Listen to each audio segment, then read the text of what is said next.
vamos a comenzar un tema nuevo ahora dentro de lo que es conociendo a Dios incomprensible. Hemos estado estudiando, hermanos, la personalidad de Dios. Si se han dado cuenta, comenzamos por estudiar el carácter de Dios, que es la forma correcta. Algunas teologías comienzan estudiando al hombre y terminan tratando de estudiar a Dios, su carácter, su personalidad. Y por eso batallan para poder dar a conocer al Dios de la Biblia. Y tratan de aplicarle al Dios de la Biblia características o debilidades humanas incluso.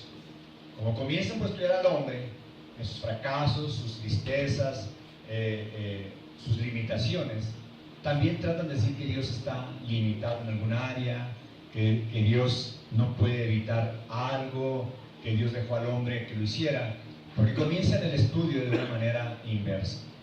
Lo correcto es comenzar por estudiar el carácter de Dios, quién es Dios, cómo es Dios. Hemos estudiado muy pocos atributos, porque son más de 15 atributos. Nos falta estudiar todavía la verdad de Dios, nos falta estudiar todavía la fidelidad de Dios, la justicia de Dios, muchos atributos que son el carácter de Dios, el cual nos da la confianza. Cuando vamos conociendo el carácter de Dios, su personalidad, eso me inspira a mí confianza, seguridad. O si lo estudio mal, pues inseguridad y desconfianza. Estudiamos algunos atributos de Dios. Ahora vemos que Dios es omnisciente, que Dios conoce todas las cosas, que nada se le escapa, que Dios es omnipotente, que es todopoderoso, que no hay nada que no pueda hacer Él, que siempre esté de acuerdo a su naturaleza, para Él no hay nada difícil, Él no se fatiga, ¿verdad? Es omnipresente, está en todo lugar, al mismo tiempo, con todo su poder, con toda su gloria, ¿verdad? Es sabiduría, total sabiduría completamente, es eterno, no tiene principio, no tiene fin. Ok, ya tengo una imagen correcta, bíblica, del creador del universo, del Dios que adoramos, el Dios que nos ha salvado. Ahora de ahí, hermanos, hemos pasado a lo que es la soberanía de Dios, que todo está en este Dios omnisciente y todopoderoso y omnipresente, todo está por su voluntad controlada. El mal, aun como está la violencia y como está el dolor mundialmente, estaría desbocado si no existiera un poder controlador. Es Dios el que controla esto para que no se salgan los límites. Pero está profetizado que se multiplicaría la maldad, que se multiplicaría el vicio, el pecado, como los días de Sodoma y Gomorra sería. Entonces, tiene que cumplirse. ¿Por qué tiene que cumplirse? Porque hablamos muchas veces del plan perfecto de Dios y les gusta exclamarlo incluso como frases, como eslogan. En su perfecta voluntad está todo.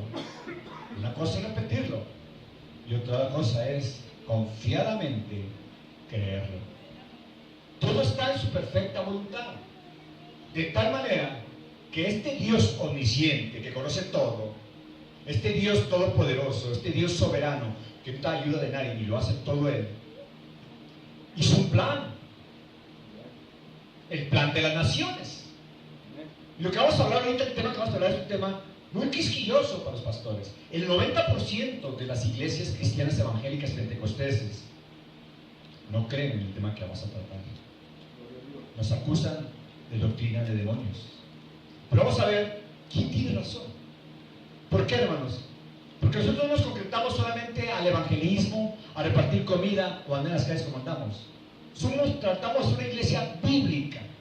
Y una iglesia bíblica tiene que alcanzar a reunir y llenar todos los espacios que nos dejó Jesucristo. Jesucristo, nuestro Redentor, nuestro Señor, el dueño de nosotros, el dueño de la iglesia, nos dejó el ejemplo a seguir. Él no se concretó a enseñar nada más. Él se concretó a dar de comer al hambriento, de beber al sediento, de sanar al enfermo, de visitar. Nos enseñó doctrina y enseñó evangelio a las multitudes. Todas esas áreas que Cristo hizo, esa es la responsabilidad suya y mía, no del pastor nada más. Porque si somos una iglesia bíblica es porque está formada por hermanos, por cristianos bíblicos. Cuando hablamos de bíblicos es que nos basamos en nuestro pensar, en nuestro hablar y en nuestro vivir conforme a la Biblia. Si nomás hablamos pero no vivimos, usted puede ser un cristiano nada más de teoría, pero no es un cristiano de práctica. ¿Y qué es lo que vemos? Que este Dios omnisciente hizo un plan, el plan de las naciones. Porque si es un Dios soberano y todo conocimiento, Él tiene que haber hecho todo con perfecta sabiduría. Y si hizo un plan para que se llevara a cabo toda la profecía que Él puso, tuvo que poner los medios, las circunstancias, para que se llevara a cabo el propósito final. Porque no puede ser un Dios que esté trabajando conforme el hombre le está dando la oportunidad y sacando el plan B y tratando de acomodar esto. Aún la gracia fue primero que el pecado. La gracia ya estaba antes. Cristo fue crucificado antes de la fundación del mundo, antes que Adán y Eva pecaran. Nunca va adelante el hombre. El que va adelante siempre es Dios. Y en este plan, porque si es un Dios omnisciente, pues es un Dios que trabaja con un plan. Las guerras, la Primera Guerra, Hitler, la Segunda Guerra Mundial, la Guerra de los Pasteles, la francesa, el 5 de mayo, la independencia de Estados Unidos, la guerra de los musulmanes, todo está bajo la mano directriz del supremo y soberano Dios, que todo lo fue acomodando conforme a su propósito. Gloria a Dios. Esto, hermanos, es doctrina.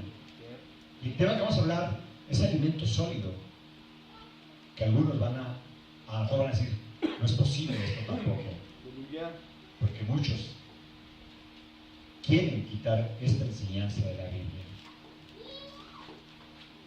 Todo está en el plan de Dios. Los latidos del corazón de cada uno están contados de antemano por Dios. Ni un latido más, ni un latido menos va a dar. Tantos millones de latidos tienes tú. Y en el último se apaga. Todo nuestro tiempo de nacer, crecer, morir, está predeterminado por Dios. Donde usted nació porque Dios estableció que naciera ahí. Esto ya lo vimos en la soberanía de Dios. ¿Por qué estoy entrando esto con esta introducción un poquito extensa? Bueno, porque este Dios que hizo un plan, hizo el plan de salvación. Y en el plan de salvación era salvar a un grupo de personas para darles una vida eterna.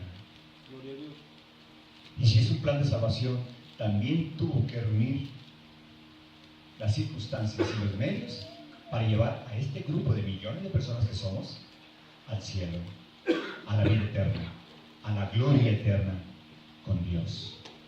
Entonces, si este Dios, todo sabiduría, todo poder, hizo un plan, estableció los medios, las circunstancias, todo, una las provoca, otra las deja. Si no, pues el diablo hubiera destruido los planes de Dios, nos mata a todos antes de llegar a la salvación. Pero Dios tiene el control. Y para hacer este plan de salvación, tuvo que existir el escogimiento. Hablamos de la presciencia de Dios, ese atributo que estudiamos, presciencia, no omnipresencia. La presciencia de Dios, ese amor íntimo que tiene Dios por ciertas personas nada más. Tuvo que haber un escogimiento. Porque el hombre no quiere nada con Dios. Todo el ser humano, chino, japonés, ruso, de los años 50, ninguno hay uno que quiera algo con Dios. Quiere sus bendiciones, quiere su dinerito. Pero no quieren al Dios santo y vivir en santidad. Pues de todo el grupo que no quiere nada con Él, escogió. Tuvo que haber un escogimiento. Si Dios no escoge, no hay un salvo ni uno.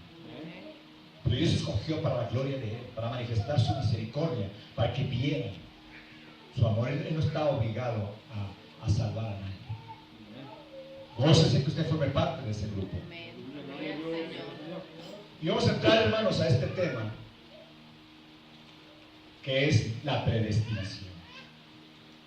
La predestinación es una doctrina, hermanos, que por muchos es rechazada y que muchos quieren borrarla aún de la Biblia. Quisiera arrancar las hojas, pero como no pueden, dan interpretaciones torcidas que desfiguran incluso la dirección de la frase, utilizando la regla de la hermenéutica, la violan. Dirán ustedes, hermano, ¿pero por qué quiere enseñar predestinación? ¿Por qué no nos hablan? Vamos al cielo, ahí estaremos. Háblenos del amor, háblenos, todo eso lo hemos hablado, hablamos del amor de Dios también como tributo. Yo enseño la predestinación, número 1, porque está en la Biblia. Y si está en la Biblia, lo que está en la Biblia es para enseñar. Toda la escritura es útil para enseñar. Y es todo lo que venga ahí. Pecado, salvación, perdón, misericordia, la sangre de Cristo. Todo lo que venga en la Biblia, mi responsabilidad, su responsabilidad, es enseñarla a otros. Me enseño la predestinación porque viene en la Biblia. Romanos 8:29. Lo leemos claramente, dice que a los que conoció, a estos predestinó, porque a los que antes conoció, dice, también predestinó para que fuesen hechos conformes a la imagen de su Hijo, para que Él sea el primogénito entre muchos hermanos. Y si leemos más abajo, y el 30, y a los que predestinó, a estos también llamó, y a los que llamó, a estos también justificó, y a los que justificó, a estos también glorificó. Efesios 1, 5 y 11. Dice 1:5 Efesios, habiéndonos predestinado para ser adoptados hijos por Jesucristo a sí mismo, según el puro afecto de su voluntad. Nos ha predestinado. Somos predestinados por Dios. No nos avergoncemos ni tengamos miedo de declararle a alguien: yo he sido predestinado por Dios. Y va a levantar crujir de dientes, lo van a maldecir, le van a decir sectario, le van a decir doctrina de demonios. Son terribles los pastores, pero no tiene conocimiento. Ni un pastor puede confrontar lo que la Biblia dice. Nadie puede ser salvo si antes no ha sido predestinado por Dios. Nadie puede creer en Jesús. Nadie puede tener un corazón nuevo. Nadie puede nacer de nuevo si no ha sido predestinado por Dios en su soberanía. Esto es doctrina. Y a veces dicen, hermano, pero hay jóvenes que todos son salvos. Hay personas nuevecitas. Cuando yo comencé a estudiar con mi hermano Granados, mi pastor estaba dando el estudio ya los jueves, eran estudios en la iglesia de la Chaveña. Yo tenía apenas 2 semanas de haber tenido un encuentro con Jesús.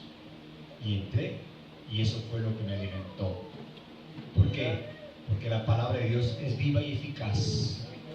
No tenga miedo. El joven dirá, si yo predestinado, pues ¿para qué me preocupo? Preocúpate. El Espíritu Santo es lo que lo hará, además. Te dará confianza, estoy predestinado, pues estoy aquí. Enseña la predestinación número 2 también, porque exalta la soberanía de Dios. Esta doctrina de la predestinación exalta la soberanía de Dios, lo glorifica. ¿Por qué enseña la predestinación? Número 3, porque el saberlo me trae tranquilidad a mi alma, reposo, sabiendo que he sido predestinado por Dios para vivir una gloria eterna. Por eso enseñamos, porque viene la Biblia, porque exalta a Dios y porque me da confianza y me da paz el saberlo.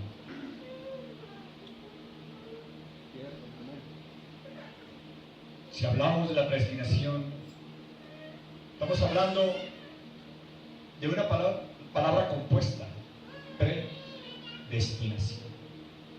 Predestino. El prefijo pre es antes de. Destino. Preparar el destino de alguien anterioridad. Destino, hermanos, se refiere al destino final. No es, está predestinado que yo chocara. No. Está predestinado que yo me casara contigo. No. Predestino es el final. De tal manera que desde mi punto de vista, pero nosotros lo tomamos de otra manera, la predestinación solamente es para los salvos y para la salvación del alma.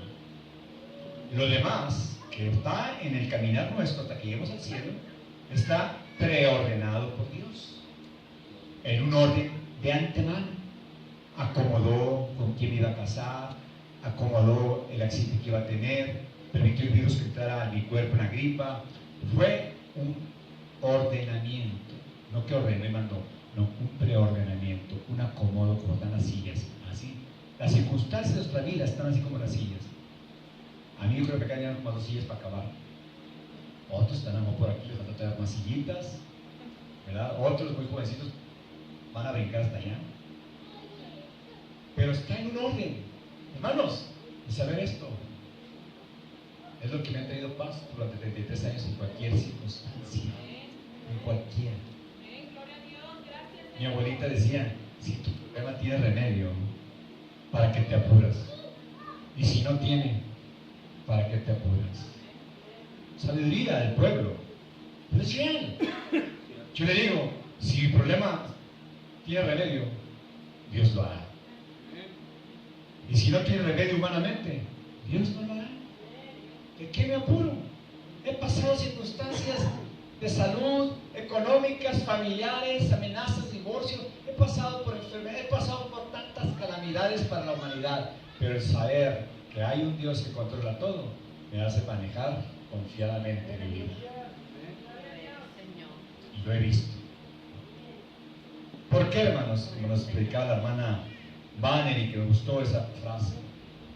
Usted y yo nos estamos formando, escribiendo nuestra historia. Dios está escribiendo la historia de Él a través de nosotros.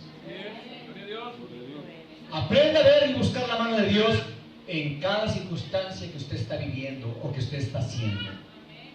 Y verá la mano de Dios ahí. No usted, sino Dios trabajando en usted para la gloria de su nombre. Él está escribiendo la historia de Él.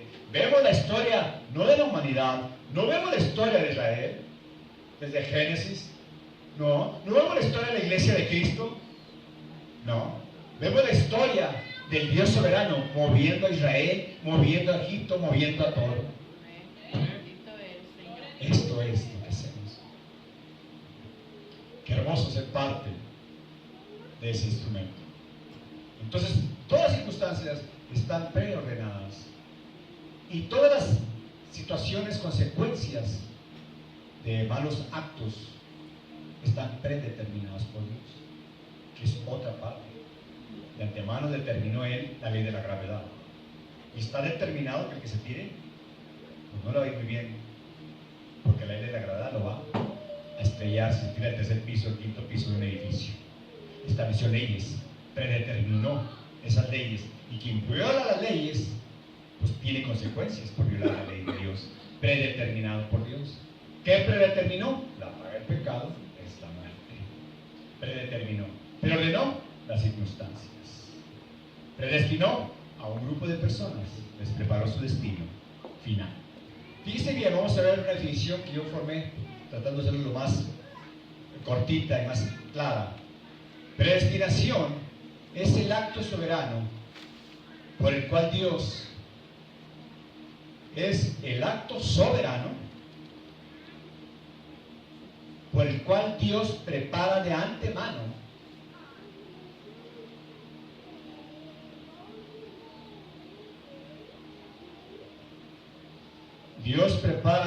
antemano el destino eterno de los escogidos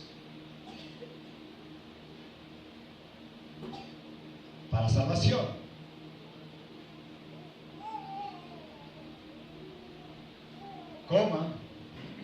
Preordenando cada uno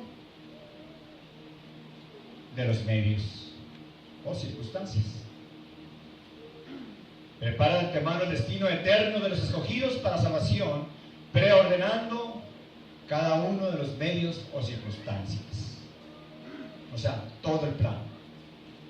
No dejó nada al aire. Puso el final, puso el principio y puso los medios. Es todopoderoso, ¿quién se lo puede impedir lo que planeó? Es todo omnisciente, ¿qué le puede fallar? Es todo sabiduría, todo conocimiento. Hermanos, mi destino final está seguro. Por eso nos gozamos cuando se acerca más el día de esta partida. Aunque haya a veces dolor, lo que sea, decimos, Señor, esto es señal de que ya vamos. Me dice una persona, dice, ¿cómo Carlos esta semana? Dándole testimonio. Dice, pero ¿por qué te sientes tan bien? Si te ve tu rostro, te ves ya más gordito, como que estás engordando y todo eso. Y todo eso, pero ¿qué? ¿A poco no te pones triste? Pues mira, te voy a decir una cosa. ¿Tú has ido a Cancún? Sí. Dice, ¿te gustaría ir a Cancún? Claro, pues ya no, tengo como 20 años que no voy. Yo qué sentirías si te dijeran, toma, aquí están los boletos para Cancún, aquí te pago el hotel y todo eso, para que te vayas. ¿Cómo estarías tú esperando ese día? Y aquí está para el día 30 de enero, te vas a Cancún. ¿Cómo lo esperarías? ¿Triste? ¿Llorando? Alegre. Eso es lo mismo que falta en el cristiano. Cuando dicen que queda poco tiempo, o ya viene Cristo. Cada vez que dicen, Cristo ya viene. Gloria a Dios, ya viene Cristo. Esa es la evidencia de su salud. Si usted dice, yo no creo que venga, o yo no me quiero ir, entonces no tiene su corazón en el mundo. Y está como la esposa de Lot, volteando hacia el mundo constantemente. Y cuantas veces no voltea a ver el mundo, más se va a amargar la existencia, porque va a estar comparando que aquel no es cristiano y mira que va mejor que a mí, y aquella no es cristiana y mira que no vea el mundo, porque nuestra ciudadanía no es aquí, hermanos, es en el cielo. Fíjese bien, el diccionario de la Larousse dice destinar anticipadamente una cosa para un fin. Por eso digo que nada más debe ser salvación, el fin. En lo que respecta a los que se van al infierno, voy a adelantar un poquito por la opinión de hermano Joel. Dios no predestinó a nadie para ir al infierno. Dentro del calvinismo, hermanos, existe otra corriente de teólogos que son hipercalvinistas. Por necesidad de la forma de vivir de los seres humanos, se forman diferentes grupos teológicos. Existen hipercalvinistas, calvinistas y calvinistas neocalvinistas. Los hipercalvinistas dicen que Dios también provoca el pecado. Los hipercalvinistas dicen que Dios predestinó a los que sabían de ir al infierno. O sea, les preparó de antemano todo para que se fueran al infierno sin ninguna esperanza. O sea, hacen a Dios autor también de la dureza del hombre. El calvinismo no, hermanos. El calvinismo enseñamos que el hombre en su responsabilidad humana se rebeló contra Dios. Se endureció, su corazón murió por el pecado, no paga el pecado. Y Dios en su soberanía decide salvar a un grupo de personas, formado por millones. Y nosotros somos neocalvinistas. ¿Por qué somos neocalvinistas? Porque nosotros creemos en el bautismo del Espíritu Santo y creemos en los principios bíblicos que enseñó Jesús, que enseñó Pablo, que enseñó San Agustín y que enseñó Calvino y Lutero. Pero también enseñamos lo que Juan Wycliffe enseñó y Whitfield, el bautismo del Espíritu Santo. Tenemos la doctrina reformada, pero somos reformados pentecosteses. Son diferencias, los tres grupos se van a ir al cielo, porque la doctrina nos salva. No han unido la doctrina. Y no piensen que los que no creen como ustedes salen al infierno. Si estamos por gracia, aunque sea un ignorante, pero él cree que la salvación es por gracia y solo por Cristo, él va a estar en el cielo. ¿Saben qué es lo que pasa con las enseñanzas estas? Que a usted y a mí nos va a pedir más el Señor. Si alguien debe vivir más en santidad, somos nosotros, porque hay más enseñanza. Y Dios va todavía a tener más misericordia de aquellos que no tienen esta enseñanza. Mientras el que más sabe, más nos va a levantar el Señor.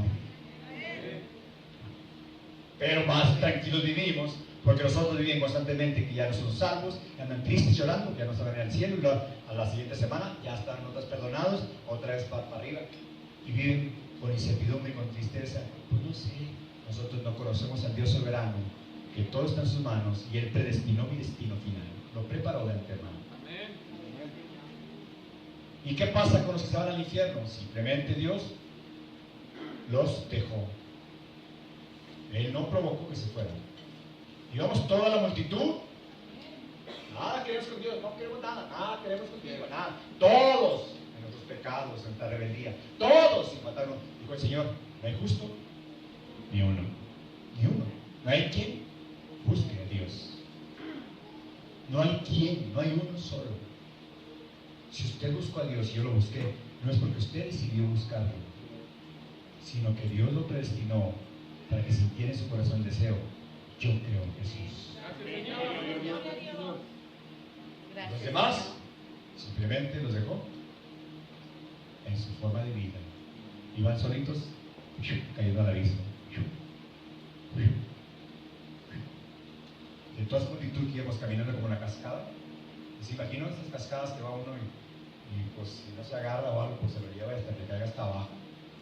Así va la humanidad. Va en esa corriente, cómodos, divirtiéndose, despreocupados, se van a morir la noche. No les importa.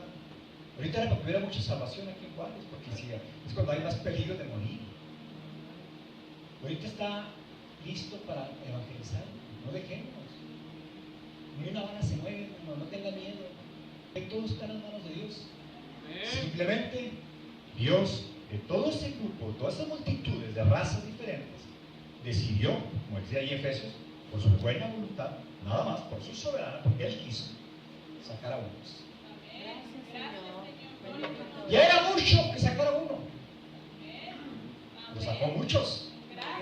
Y los demás los dejó réprobos se llaman.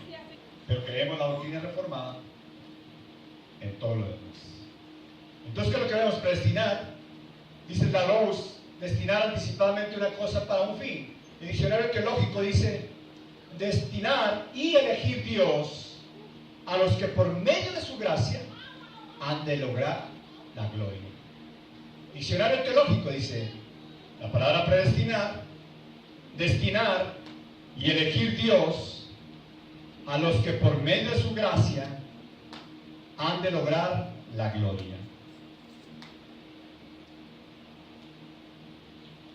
Por gracia. Nada más. La palabra predeterminar, fijar los términos de una cosa con precisión. Predeterminar, fijar los términos, los límites de una cosa con precisión. Yo determiné esto, está fijado. Así como, mire, le pusieron unas lucecitas, ya determinó tanta separación, se compraron de 5 milímetros, hay unas de 6, hay otras más anchas, para que la boquilla sea más ancha. O sea, se determinó poner límites a ciertas cosas. Eso es predeterminar. Preordenar, acomodar en orden las circunstancias para cumplir un propósito. Preordenar, acomodar en orden las circunstancias para cumplir un propósito. Esas son esas tres definiciones que podemos distinguir. Si yo tengo un accidente, no estaba predestinado el accidente, estaba preordenado, acomodado. ¿Sí? Y en el choque me golpeó y salió sangre, está predeterminado por Dios, y si me golpeó muy fuerte, sale sangre. ¿Sí? Y de esa manera, yo vivo muy a gusto. Y vivo muy tranquilo. No tengo ni una noche de insomnio, nunca jamás. Porque aún mi dormir está en las manos del Señor. Puedo decir en paz me acostaré, y así mismo me levantaré, ¿verdad? Entonces,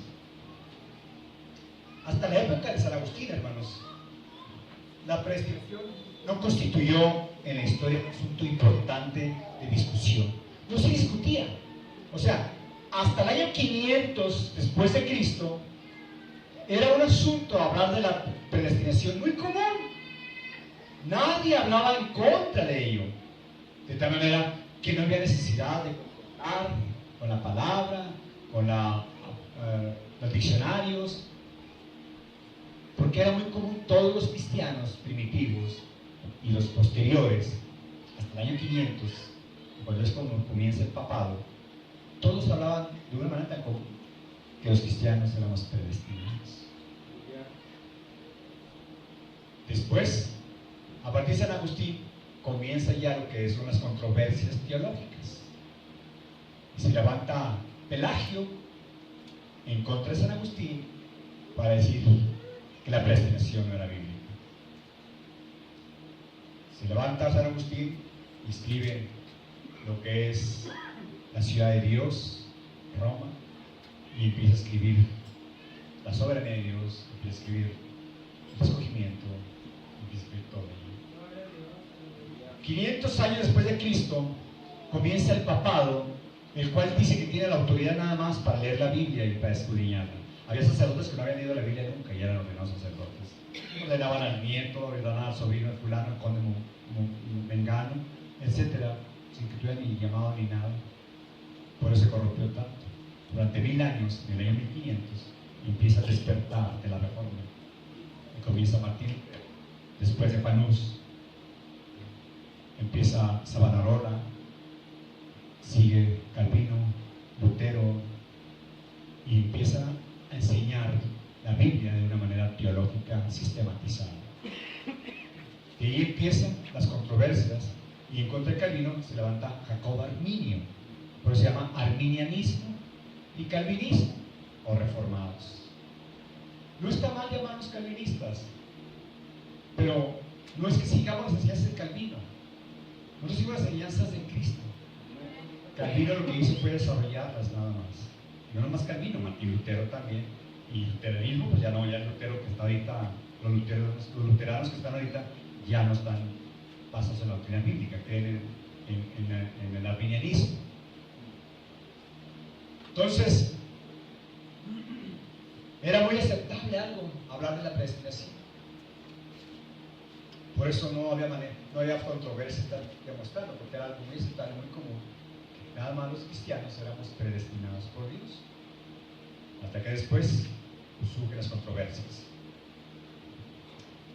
Fíjense bien, hermanos. El arminianismo dice, como no puede quitar la palabra predestinó, de donde dice Efesios, donde dice Romanos 8 que leíamos, Efesios 1:5, habiéndonos predestinado para ser adoptados hijos por Jesucristo, y en Romanos 8:29, donde dice a los que conoció, a esos predestinó.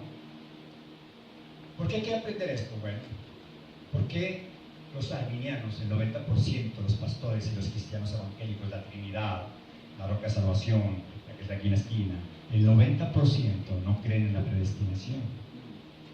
Incluso lo van a atacar. A mí me odian sin conocerme muchos pastores. Un compañero de la hermana Guilla, hace 1 año, 2 años, en ese instituto, puras mentiras, enseñan, ¿sabe qué? Y fíjate que ven, platicamos, a lo mejor me saca el error a mí, con Calvino, y no me conoce. Porque siempre todo lo que son en relación a Cristo y a Dios siempre levantará corajes y enemigos. Si hablamos de la divinidad de Cristo, no era Dios, no es Dios. No es Dios, sí. Salen los testigos de Jehová, y salen los mormones, y salen todo eso.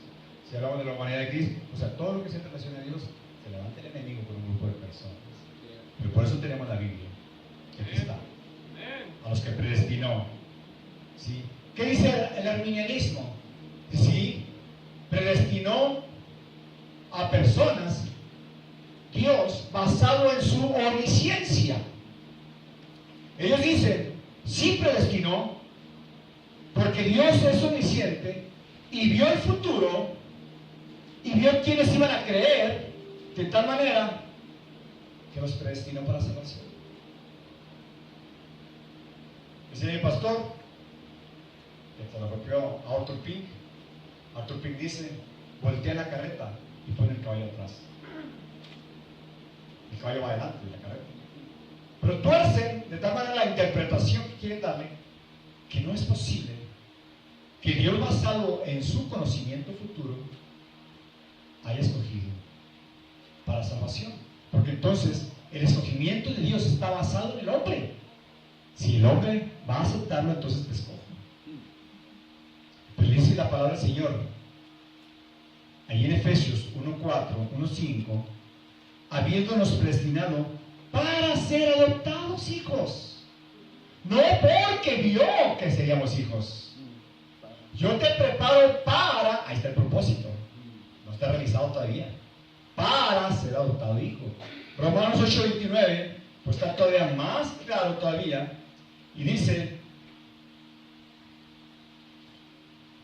porque a los que antes conoció, también predestinó para que fueran hechos conforme a la imagen de su Hijo. O sea, te escojo antes, te preparo tu destino con un propósito no porque vi que ibas a creer en mí. ¿Sí me explico? Si yo diría, los predestinó porque vio que creerían en él. No, dice, te escojo para que creas en mí. Ahí está el propósito de Dios. Por eso dice Romanos 8:28, no es para todos, es para mí. Y dice bien lo que dice. Y sabemos que a los que a Dios aman, todas las cosas les ayudan a bien. ¿Qué sigue?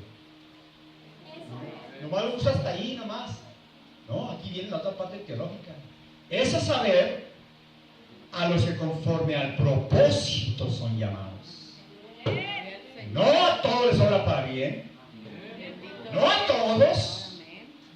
Nada más a los que aman a Dios y que son conforme al propósito de Dios llamados. Para otros que van al infierno, no les obró para bien nada. Nada. Por eso, cualquier enfermedad, cualquier tumor, obra para bien. ¿Por qué? Porque soy llamado por Dios, soy escogido por Dios y soy predestinado por Dios, aunque brinque el diablo hasta acá o arranque la hoja de la Biblia. ¿Por qué se abate, alma mía, si he de ver a mi Señor? Por eso, hermanos, el cristianismo vive con miedo, con temblor, con incertidumbre, no madura, porque se acostumbra a puro alimento de leche, puros avivamientos emocionales. Háblame del cielo, háblame de todo. A veces esto es mucho para mí. Esto glorifica a mi Padre Celestial. Aleluya, gloria a Dios. El revenismo dice que como Dios conocía, no. Aquí dice claramente para. Te escojo para algo, no porque te vi. Es claro. El arminianismo basa su teología en que Dios tiene la fe como causa de la elección para salvación. Ellos dicen, yo veo la fe del hombre, dijo Dios, por lo tanto la causa de su salvación es la fe del hombre. Ahora te escojo, ahora te elijo, porque vi de antemano tu fe. Entonces, al final de cuentas, hay una autosalvación humana, porque Dios basa su salvación en la fe que vio en el futuro. O sea, esa fe es la causa que provoca la salvación. Entonces sería el hombre el que decide ser salvo, y la Biblia no nos respalda eso. No es la causa. Yo subrayo causa y subrayo fe. Basa su teología en que Dios tiene la fe como causa de la elección para salvación. O sea, Dios eligió porque vio tu fe. De tal manera que entonces es una autosalvación. Ya la salvación no viene de Jehová, sino en el hombre humano, y él mismo hace la obra. Si el hombre no tiene fe, Dios no lo elige, según ellos. Dios no lo escoge si el hombre no tiene fe. Pero dice Efesios 2:8-9, por gracia sois salvos por la fe, y este es un don de Dios. Esa fe es un regalo, es un poder, es la virtud que da Dios para que usted y yo podamos creer. Y esta fe es sobrenatural. Nuestra fe es divina. Por eso, aunque nos vaya mal, aunque nos vaya peor que cuando estábamos antes, económicamente o de salud, esta fe nos mueve a seguir todavía adorando y amando a Dios y esperándolo. Los que no tienen la fe verdadera se les conoce como hombres y mujeres con fe temporal, parecida. Y la vemos en el sembrador. Parte cayó en tierra, a flor de tierra. Parte cayó entre piedras. Vino el sol, la secó. O sea, un tiempo se gozaron. Era una fe temporal, no era hipocresía. Creían que era. Pero vino la aflicción, vino la adversidad y dejaron todo y se fueron a los placeres del mundo. Pero el que tiene la fe verdadera, la fe genuina, la obra del Espíritu Santo, jamás, jamás, jamás volverá atrás. Porque es el Espíritu Santo el que nos lleva. El que empezó la obra, Filipenses 1:6, poderoso es para terminarla. Mientras que la elección, hermanos, de Dios es la causa. Y nuestra fe en Cristo es el efecto. Por eso somos salvos. Dios nos eligió, es la causa que va a provocar un efecto. Fe. Y ahora sí somos salvos. Cristo. Enseñamos claramente lo que es la presencia de Dios. Ya estudiamos ese atributo, presencia de Dios. Es el atributo de Dios por el cual Él ama y mira con favor especial a sus escogidos para la salvación. Ya dictamos 1, 2, 3, 4, 5, 6, 7 citas. Eso ya lo vimos. ¿Por qué hay que hacer esto? Una pregunta. ¿Usted cree que Dios hace acepción de personas, hermano Alex? Dios hace acepción de personas. ¿Usted cree que Dios hace acepción de personas, hermano Darío? No. Ya se dividió. ¿Usted cree que Dios hace acepción de personas? No. ¿Usted cree que Dios hace acepción de personas? Sí. ¿Usted cree que Dios hace acepción de personas? ¿Usted cree que Dios hace acepción de personas? No. Bíblicamente, díganme, ¿cómo demostramos que Dios no hace acepción de personas? Si Dios, al escoger a Israel, ignoró a los demás, ¿hizo acepción? Sí. Cuando Dios escogió a unos para salvación y a otros los ignoró, ¿hizo acepción? Entonces, ¿de dónde sacamos que Dios no hace acepción? Fíjese bien.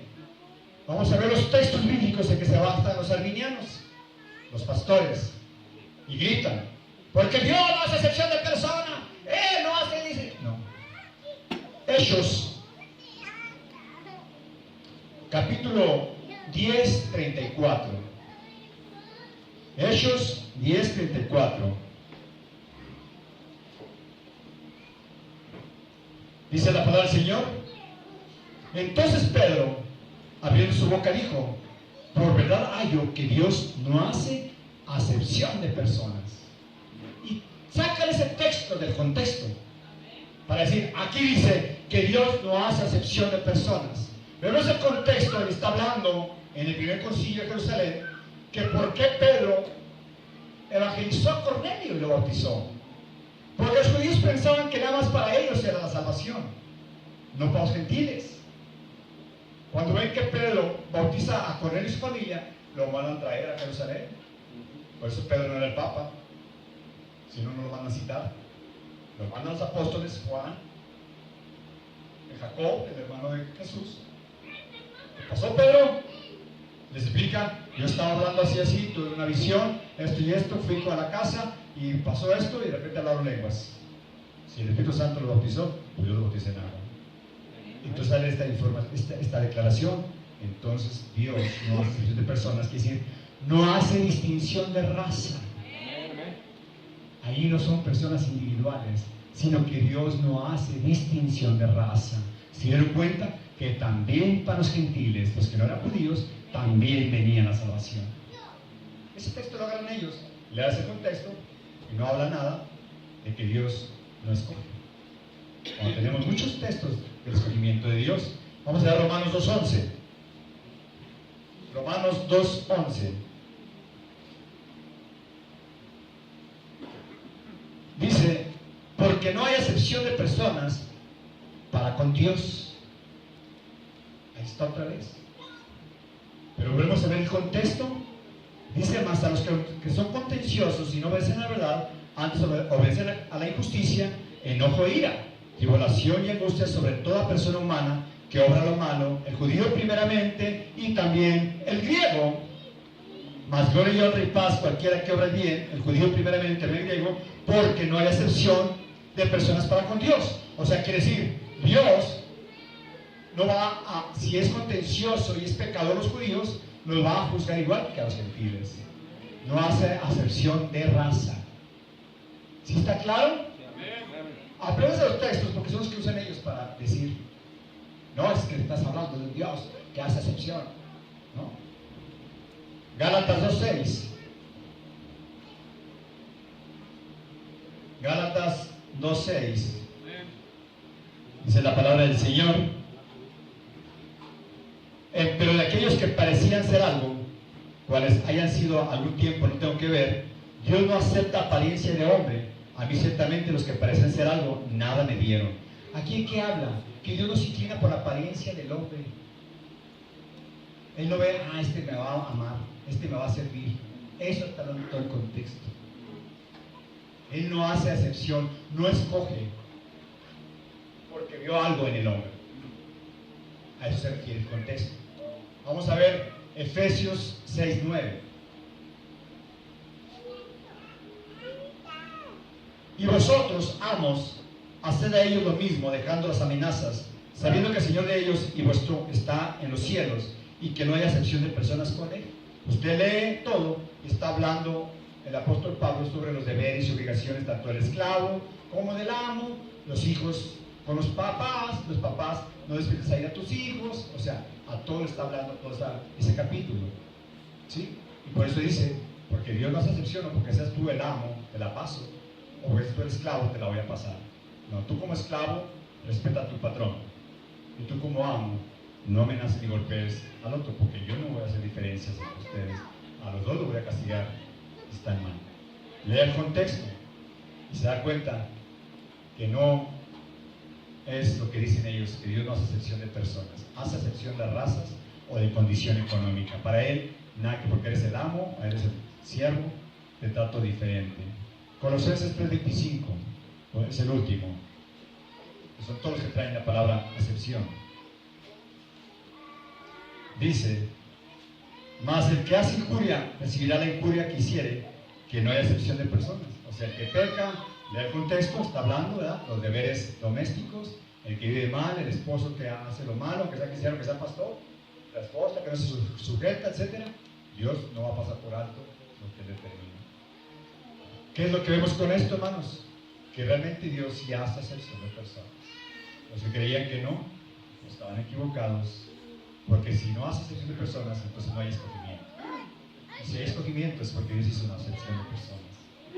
A unos escogió, a otros los ignoró y los dejó en su propia responsabilidad. Al infierno se van por su propia responsabilidad. Y al cielo, solamente por escogimiento, por gracia, no por nosotros. La Biblia jamás habla del arrepentimiento y la fe como algo previsto o preconocido por Dios. Son efectos, hermanos, de su elección. Somos elegidos por Dios. Y esto es efecto de su elección. Esto es efecto. Apagando ya la pila. Esto es efecto de su elección, hermanos. Por eso nuestra salvación está segura, porque fuimos elegidos por Dios. Estamos dentro de una elección divina. Y al ser elegidos, obra la fe en nosotros. Nos eligió para provocar fe. Nos eligió para implantar fe. Nos eligió para darnos el principio de vida espiritual y poder creer en Él. Se cumple lo de Ezequiel. Quitaré ese corazón de piedra y voy a poner un corazón que va a creer en mí.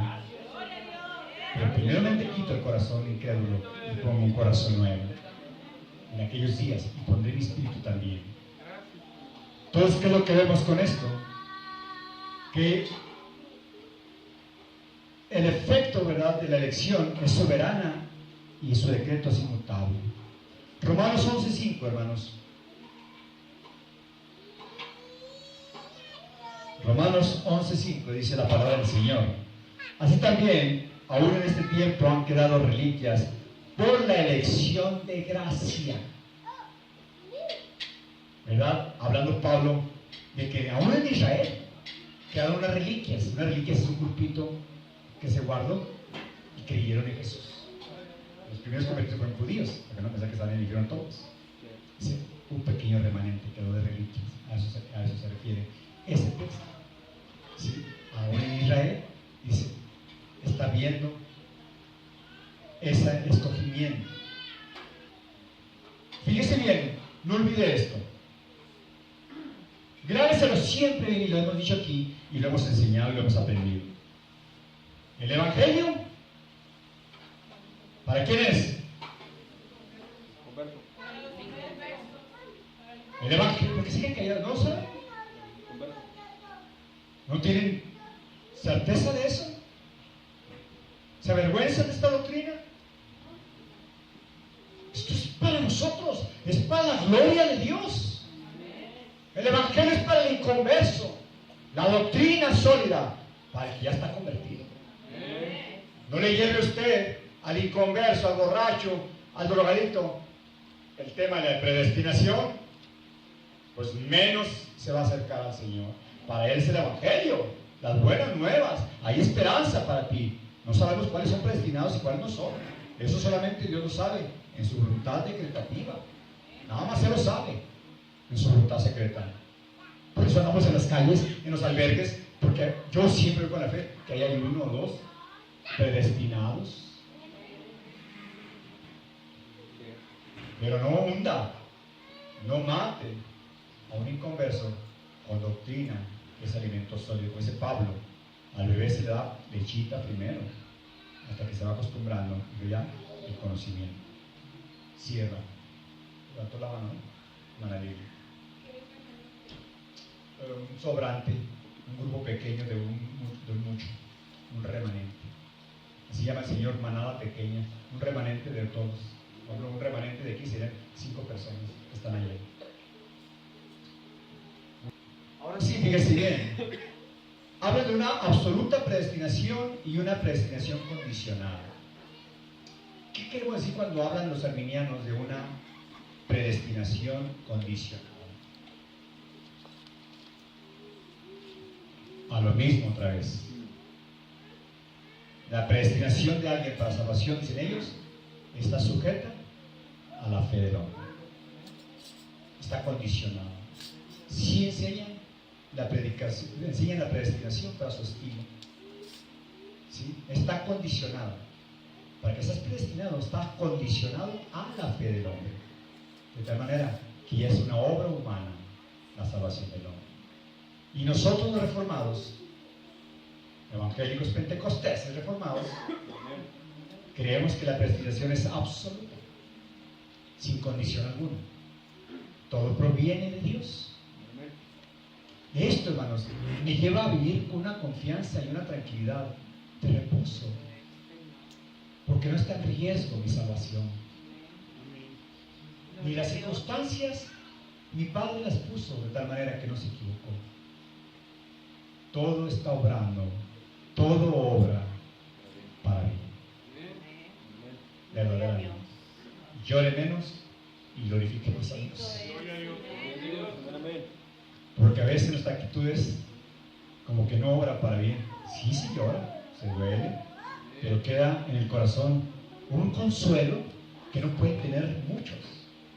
Que por encima de todo, Dios está a cargo de toda mi vida. El siguiente tema que vamos a tratar va a ser la predestinación y la reprobación. ¿Qué es la predestinación? ¿Qué es la elección? ¿Y qué es la reprobación? Características de la elección, vamos a verlas, para que veamos qué características tiene esta elección. ¿Verdad? Y luego ya veremos lo que es reprobación. Todo esto, hermanos, lo que hace es, vuelvo a repetirles, exalta a Dios. Todo está en el plan de Dios, en su voluntad perfecta. Todo está en el plan de Dios. Y eso debe traer consuelo a nuestra vida. Esa pérdida de negocio, esa pérdida de dinero tan grande que va a tener, está en el plan de Dios. Esa ganancia que no esperaba y que va a tener, está en el plan de Dios.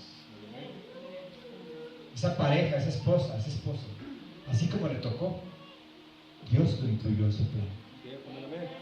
Oye, hermano, pero dice que no tengamos la comunión con las tinieblas. Claro, bajo nuestra responsabilidad humana, Dios permitió que violáramos un principio y cargamos las consecuencias, pero Él sigue trabajando en nuestra predestinación.